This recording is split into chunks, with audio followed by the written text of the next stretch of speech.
Out. For more on what we can expect tonight, we're happy to welcome RNC National Spokesperson Paris Dennard. Hi, Paris. Good morning to you. Good morning. Thanks for having me. Absolutely. Well, we know around 200 people in all are expected to attend the speech tonight instead of the roughly 1,600 who typically attend. What do you make of this setup and the limited invite list? What we have seen the Congress do under the Democrat leadership is change the rules for the members of Congress when it suits them. So they say you can't travel because of COVID, but they were able to travel. They've given the exception to do that. They say you can't have gatherings and go to things of that nature like funerals, but they were able to go to major funerals and do those things. They said if you went and you traveled, you had to be quarantined. Oh, but that doesn't apply to Congress. So when it suits them, they would change the rules. However, for this instance, when Joe Biden's first 100 days have been such a disaster, they don't want to have a packed room so that you can see the contrast of people not standing and clapping and applauding him for his failures. And look, they even are going to have a second response, not just from Republican Senator Tim Scott, but from the progressive wing of the party as well, because Democrats are not even unified in agreement with what Joe Biden is doing. So there are going to be Democrats that weren't going to be supporting of his agenda because they don't think it goes far enough. It's not progressive enough for it, and it's already well outside of the mainstream for them. So what you're seeing them do is just change the rules for them to suit their political purposes, and it's shameful. You know, Joe Biden promised unity along the campaign trail. Is there something that he could say tonight to reach out to lawmakers and voters across the political aisle? Sure. Joe Biden could say that he's going to take the border crisis seriously. He could say that he's going to send his vice president and crisis manager down to the border to meet with Border Patrol, to see the facilities where children are sleeping on top of each other in these makeshift cages.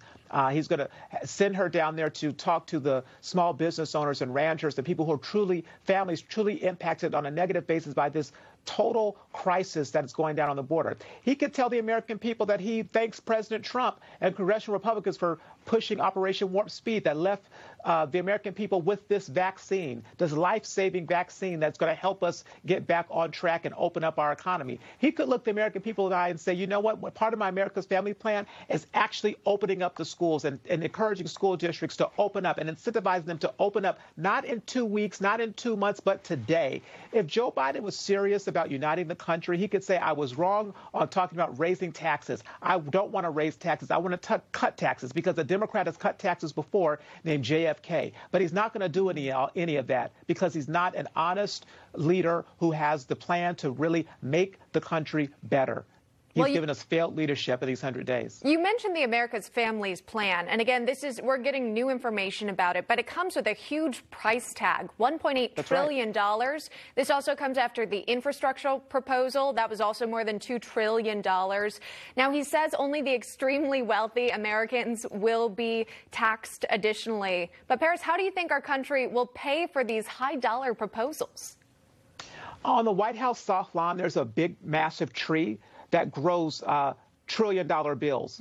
No, I'm just kidding. That's how they think. That's how they act. There's just endless amounts of money. The American people are going to pay for this. I mean, not just Americans right now, but like our future generations, children, grandchildren, great-grandchildren are going to have to pay for this. Nothing in this country is ever free. There's always a cost and always a price tag. And the last thing that we need to have happen right now during this global pandemic that we're trying to get out of and this economic turmoil that we've seen happen, when you even look at Georgia losing $100 million to help that economy because of a so-called woke intervention by Joe Biden and Raphael Warnock and Stacey Abrams hurting the economy. The last thing that Georgians need and last thing that the American people need are tax increases and these bloated, wasteful programs and bills that are not truly doing what they're designed to do.